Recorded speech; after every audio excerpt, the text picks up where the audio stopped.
राम राम। आप देख रहे हैं प्रदेश का नंबर 1 और सबसे भरोसेमंद news channel India news Haryana और मैं हूं आपके साथ आयुष।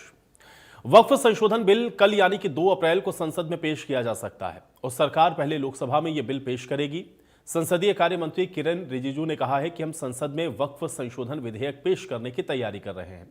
रिजिजू ने यह भी कहा है कि बिल पर बनी जेपीसी ने लोकतांत्रिक भारत के इतिहास में अभी तक सबसे ज्यादा परामर्श प्रक्रिया का रिकॉर्ड बनाया है। सभी राजनीतिक दलों से अनुरोध है कि लोगों को वो गुमराह न करें। मंत्री किरेन रिजिजू ने यह भी कहा कि भोले भाले मुसलमानों को यह कहकर गुमराह किया जा रहा है कि सरकार मुसलमानों की संपत्ति और अधिकार को छीनने जा रही है। अब ईद के दिन देश के कई जगह पर नमाज अदा करने के लिए मुस्लिम समाज के लोग वक्फ के विरोध में काली पट्टियां बांध करके भी पहुंचे थे। रमजान के आखिरी जुमे के दिन all India Muslim personal law board ने देश भर के मुसलमानों से काली पट्टी बांध करके नमाज पढ़ने को कहा था। मुस्लिम पर्सनल लॉ बोर्ड के जारी किए गए लेटर में यह लिखा था कि वक्फ संशोधन बिल का पुरजोर विरोध करना देश के हर एक मुसलमान की जिम्मेदारी है। सभी मुसलमान नमाज के लिए मस्जिद जाते समय काली पट्टी बांधकर शांतिपूर्ण और मौन विरोध को दर्ज कराएं। दरअसल वक्फ में मिलने वाली जमीन या संपत्ति के देखरेख के लिए कानूनी तौर पर एक संस्था बनी जिसे वक्फ बोर्ड कहते हैं। 1947 में देश का बंटवारा हुआ तो काफी संख्या में मुस्लिम देश छोड़कर के पाकिस्तान चले गए। पाकिस्तान से काफी सारे हिंदू लोग भारत आए। अब 1954 में संसद ने वक्फ एक्ट 1954 के नाम से कानून बनाया। इस तरह पाकिस्तान जाने वाले लोगों की जमीन और संपत्तियों का मालिकाना हक इस पर कानून के जरिए वक्फ बोर्ड को दे दिया गया। 1955 में कानून लागू होने के बाद 1 साल के बाद इस कानून में संशोधन कर हर राज्य में वक्फ बोर्ड बनाए जाने की बात कही गई। उस वक्त देश में अलग अलग प्रदेशों में करीब 32 वक्फ बोर्ड बने जो वक्फ की संपत्तियों का रजिस्ट्रेशन, देखभाल और मैनेजमेंट करते हैं। इसमें बिहार समेत कई प्रदेश में शिया और सुन्नी मुस्लिमों के लिए अलग अलग वक्फ बोर्ड भी हैं। वक्फ बोर्ड को लेकर के देश की राजनीति में सियासी घमासान छिड़ा हुआ है। विपक्षी दल इस बिल का विरोध कर रहे हैं और बिल को मुस्लिम विरोधी बता रहे हैं, तो सत्ता पक्ष विपक्ष की हर बात के लिए विरोधी उसको करार दे रहा है। आज बड़ी बहस भी हम इसी मुद्दे पर करेंगे, लेकिन उसके पहले कुछ सवाल है। सवाल पहला यही है कि वक्फ बिल पर आखिर यह सियासत क्यों गरमाई है? वक्फ बोर्ड को लेकर के यह घमासान क्यों है? आखिर विपक्ष का प्लान क्या है? क्या राजनीति चमकाने के लिए हिंदू मुस्लिम की बात वक्फ संशोधन बिल के नाम पर हो रही है?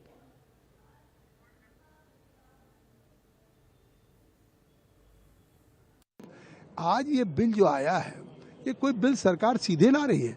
ये बिल जब आया तो उस समय किरेन रिजिजू जी ने कहा कि हम इसको जेपीसी को रेफर करना चाहते हैं, देश के सभी स्टेक होल्डर से। आपको पूछना चाहिए उमर अब्दुल्ला से कि आपके मीर वाइज जो हैं, जिसको सेपरेटिस्ट माना जाता है, वो जेपीसी के सामने पहली बार इस पार्लियामेंट बिल्डिंग में आया। पहली बार उसने कॉन्स्टिट्यूशन में उन्होंने अपना अकीदा जाहिर किया, विश्वास जाहिर किया। उनकी भी बात को हमने विटनेस के रूप में सुना। All India Muslim personal law board को सुना है। सभी स्टेक होल्डर, सिया सुन्नी वक्फ बोर्ड, सभी राज्यों के ऑफिशियल, माइनॉरिटी कमीशन, सबको सुना। उसके आधार पे हमने रिपोर्ट दिया। 14 हमने अमेंडमेंट की रिकमेंडेशंस किया, उसको लेकर के सरकार अमेंडेड बिल लेके आ रही। ये इतना अच्छा बिल आ रहा है, ट्रांसपेरेंट बिल आ रहा है। अब इसका फ़ायदा वक्फ की प्रॉपर्टी का आम गरीब पसमानदा मुसलमानों को होगा। मैं तो विपक्ष से भी कहूँगा कि मुसलमान को वोट बैंक मत समझिए। तो इतना कंसल्टेशन हुआ है और अपोजिशन के लिए, अपोजिशन मीन्स अपोजिशन ही करना ऐसा नहीं है ना। इसमें तो बहुत ही सभी वर्गों को, सभी लोगों को, सभी धर्म के जो अनुसरण करते सभी लोगों को हित कैसे हो जाए, ऐसे सोच के इसमें बहुत ही रिफॉर्म है। ये तो कुछ इसमें किसी का भी प्रॉपर्टी या किसी का भी मंदिर मस्जिद कोई हड़प नहीं रहे। ये तो it is a reform and that reform के लिए ऑलवेज कांग्रेस और कांग्रेस का इकोसिस्टम का पार्टी जो है विरोधी करते हैं। देखिए, ये जो आज का टूटा फूटा विपक्ष है, इन्होंने एक लाइन बनाई है कि जो भी काम होने लगे उसमें अड़चन, चाहे स्ट्रेटजिकल स्ट्राइक होती हैं उसमें बीजे तरह तरह के बयान देते हैं, चाहे विकास की बात है उसमें भी तरह तरह के बयान देते हैं। कोई भी सुधारात्मक कदम उठाया जाए, धारा 370 करी, हटाई, जो कि हिंदुस्तान के चेहरे पर एक बदनुमा दाग था, खुश होने की बजाय उस पर भी विरोध करते हैं। राम जी का मंदिर बना अयोध्या में और इतना भव्य मंदिर बना, उसका भी विरोध करते हैं। देखिए, ये जो गवर्नमेंट एनडीए की गवर्नमेंट जिसको चंद्रबाबू नायडू, नीतीश कुमार, चिराग पासवान और जयंत चौधरी सपोर्ट कर रहे हैं, ये वक्फ बिल अनकॉन्स्टिट्यूशनल है। ये वक्फ बिल आर्टिकल 14, आर्टिकल 25, 26, 29 का ग्रेव वायलेशन है। ये वक्फ बिल नहीं है, बल्कि ये वक्फ बर्बाद बिल है ये। और अगर चंद्रबाबू नायडू, नीतीश कुमार, चिराग पासवान, जयंत चौधरी इसकी तायीद करेंगे तो वो अपने पॉलिटिकल रीजंस की वजह से या जो भी उनके है नैरो रीजन तायीद कर रहे हैं नरेंद्र मोदी सरकार की, ये बात साबित हो जाएगी कि वो मुसलमानों की मस्जिदों को, दरगाहों को, खानखाहों को, इवैक्यू वक्फ प्रॉपर्टीज को और लिमिटेशन एक्ट अप्लाई करेंगे तो एनक्रोचर्स को रिवॉर्ड करेगी, तो वो उसकी ये सपोर्ट कर रहे हैं। वक्फ बिल जो आ रहा है, ज्यादातर देश के दल उसके खिलाफ है। बड़े पैमाने पर राजनीतिक दल इसके खिलाफत करेंगे। समाजवादी पार्टी भी इस बिल की विरोध करती है। सदन में जब आएगा इसका विरोध होगा।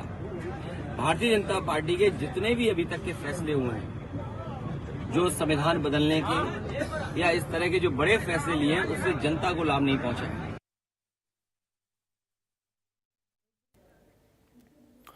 अब वक्फ एक्ट क्या कहता है ये एक बार आपको बताते हैं। देखिए, संसद ने 1954 में वक्फ एक्ट बनाया था। इसके बारे में कुछ और अहम बातें पहले आप समझ लीजिए और उसके बाद आप ये समझिए कि इसका जो विरोध है वो क्यों हो रहा है। वक्फ में जो मिलने वाली जमीन और संपत्ति है, इसके लिए एक संस्था बनाई गई और कानूनी तौर पर बनी संस्था को वक्फ बोर्ड के नाम से आप जानते हैं। अब आज़ादी के बाद काफ़ी संख्या में मुस्लिम परिवार जो कि यहाँ से पाकिस्तान चले गए।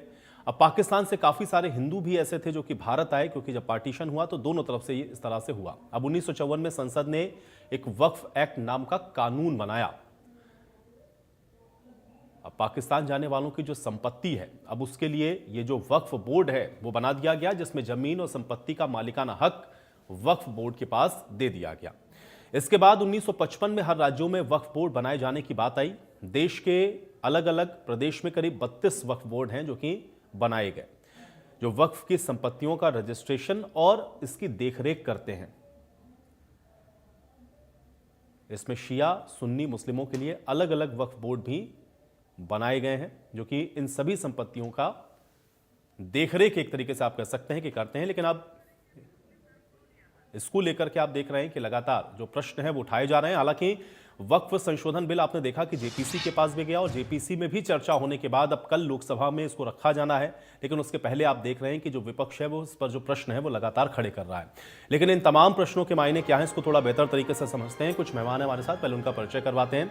वीरेंद्र चौहान जी हमारे साथ, भारतीय जनता पार्टी के प्रवक्ता हैं। वीरेंद्र चौहान जी आपका स्वागत है। सुखबीर तंवर जी हमारे साथ, कांग्रेस पार्टी के प्रवक्ता हैं। सुखबीर तंवर जी आपका स्वागत है। महंत जगदीश्वर दास जी हैं, आप हिंदू धर्मगुरु हैं। महंत जगदीश्वर दास जी आपका भी स्वागत है। और थोड़ी देर में मुफ्ती वजाहत कासमी जी भी हमको ज्वाइन करेंगे, मुस्लिम धर्मगुरु हैं, उनके साथ भी इस चर्चा को आगे बढ़ाएंगे। वीरेंद्र जी, आपसे चर्चा की शुरुआत करते हैं क्योंकि वक्फ संशोधन बिल को लेकर के हम लोग देख रहे हैं कि एक बहुत लंबी प्रक्रिया चली, बाकायदा जेपीसी के पास गया, कल इसको लोकसभा में रखा भी जाना है, लेकिन विपक्ष लगातार इसको लेकर के प्रश्न उठा रहा है। और हम लोग देख रहे थे कि अभी किस तरह की जो प्रतिक्रियाएं हैं वो विपक्ष की तरफ से आई। एक तरीके से आप ये कह सकते हैं कि ये बताने की कोशिश हो रही है कि भाई वक्फ के जरिए जो तमाम संपत्तियां थी उस पर कहीं ना कहीं जो कब्जा है वो हो जाएगा या उनकी मस्जिदें छीन ली जाएंगी। कैसे आप इसको देखते हैं और ये जो विरोध हो रहा है इसके क्या मायने हैं वीरेंद्र जी? प्रतिपक्ष का काम सरकार के किसी भी पहल पर सवाल खड़े करना होता है। इस हद तक प्रतिपक्ष सवाल खड़ा कर रहा है, हमको उनके इस अधिकार पर कोई आपत्ति नहीं है। वो ये नहीं करेंगे तो और क्या करेंगे, ये सवाल उठेगा अगर वो इस पर मौन रहेंगे। परंतु प्रजातंत्र में प्रतिपक्ष की भूमिका निभाते हुए जब आप तर्क से परे चले जाते हैं, जब आप लॉजिक को छोड़कर केवल और केवल कोरी वोट बैंक की राजनीति करने लगते हैं और जब आप उनके अहित का काम करने लगते हैं, जिनके हित के आप ठेकेदार बन रहे होते हैं, तो गड़बड़ होती है। और इस समय भारत का जो प्रतिपक्ष है, खास तौर पर कांग्रेस और उसके मित्र, केवल वक्फ के मामले में नहीं, इससे पहले भी चाहे वो सिटीजन अमेंडमेंट एक्ट था, उस समय भी चाहे वो 3 तलाक का मसला आया था देश में सुप्रीम कोर्ट के हस्तक्षेप के बाद संसद के सामने, उस समय भी इन्होंने यानी कांग्रेस उसके और जो मित्र हैं सांप्रदायिक कारणों से केवल और केवल मुसलमानों के तुष्टीकरण के लिए, मुसलमानों के भले के लिए नहीं, मुसलमानों के तुष्टीकरण के लिए वो सरकार की अच्छी पहल का, तर्कपूर्ण पहल का, कानून सम्मत पहल का, संविधान सम्मत पहल का भी विरोध करने लगते हैं। मैं एक उदाहरण से शुरू करूंगा। जब सिटीजनशिप अमेंडमेंट एक्ट आया था, सोनिया गांधी से लेकर के और अखिलेश यादव तक तमाम प्रतिपक्ष के नेताओं की रट क्या थी, अगर आपको याद हो, शाहीन बाग देश भूला नहीं है। इनकी दलील ये थी कि नए कानून के माध्यम से भारत की नरेंद्र मोदी सरकार, भाजपा नीत जो एनडीए की सरकार है, वो सारे मुसलमानों की नागरिकता, अल्पसंख्यकों की, खासतौर पर मुसलमानों की नागरिकता छीन लेगी। जबकि उस पूरे कानून में कहीं भी एक भी किसी मुसलमान की, भारतीय नागरिक की नागरिकता समाप्त करने के लिए प्रावधान होना तो दूर, एक वाक्य होना तो दूर, एक शब्द भी नहीं था। वो कानून था भारत से बाहर रह गए लोगों को भारत की नागरिकता देने के लिए, और उनको जो धार्मिक कारणों से पड़ोस के देशों में सताए जा रहे हैं। कुल मिलाकर उस समय भी कोरा झूठ बोल रहे थे, आज भी वक्फ के नाम पर, वक्फ संशोधन कानून के विरोध के नाम पर ये कोरा झूठ बोल रहे हैं, मुसलमानों को गुमराह करने का काम कर रहे हैं। आप जरा मुझे ये बताइए, बड़ा सरल सा प्रश्न है, प्रतिपक्ष के प्रवक्ताओं को उसका उत्तर देना चाहिए। कोई एक कानून है, वक्फ एक्ट है या वक्फ के से जुड़े हुए जो प्रावधान हैं, जो एकदम एक तरफा हो, जिसको बनाने का उद्देश्य उस समय की कांग्रेस सरकार का सिर्फ और सिर्फ ये रहा हो कि मुसलमानों के वोट को मुट्ठी में रखना है, क्या एक लोकतांत्रिक भारत में ऐसे एक तरफा कानून के लिए कोई जगह है या होनी चाहिए? जो कानून असमानता पर आधारित हो, जिसमें धक्केशाही की खुली गुंजाइश हो, जो धक्केशाही का जीता जागता सबूत हो, क्या उसमें संशोधन नहीं होना चाहिए? और क्या उसमें संशोधन से मुसलमानों का कोई नुकसान होगा? एक और बात महत्वपूर्ण है इस कानून के बारे में, बहुत सारे उदाहरण चर्चा में पहले भी आए, एक मैं देता हूं कि जो वर्तमान वक्फ के कानून हैं, उन कानूनों का, उन प्रावधानों का दुरुपयोग करके कांग्रेस की सरकार ने प्राइम प्रॉपर्टीज हजारों लाखों एकड़ की वो वक्फ बोर्ड के हवाले कर दी। यहां तक ही पाप नहीं हुआ, गड़बड़ यहां तक हुई कि वक्फ बोर्ड ने जाकर के दक्षिण भारत के एक पूरे गांव को अपनी संपत्ति घोषित कर दिया, क्योंकि संपत्ति घोषित करने का अधिकार उसी को है, उसको चुनौती देने की कोई व्यवस्था नहीं है, इसलिए सब के सब उनके हाथ खड़े हो गए, उनके पास कोई रास्ता लोगों के पास नहीं रहा। अपना गांव, अपना मंदिर, अपने घर, अपना तालाब, अपनी गौशाला, वो सब मुस्लिम वक्फ बोर्ड की हो गई।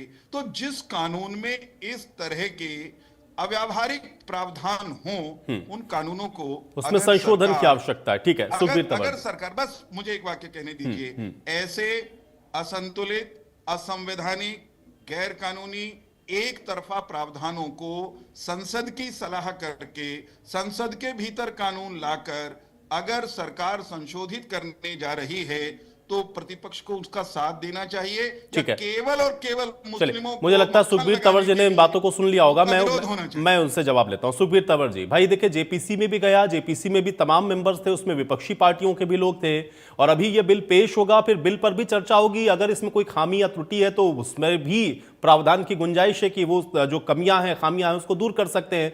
लेकिन एक तरफा रिजेक्ट कर देना कि आपकी मस्जिदों पे कब्जा हो जाएगा, आपकी मज़ारों पे कब्जा हो जाएगा, इस तरीके का एक नैरेटिव बनाना, कैसे इसको देखा जाए? तंवर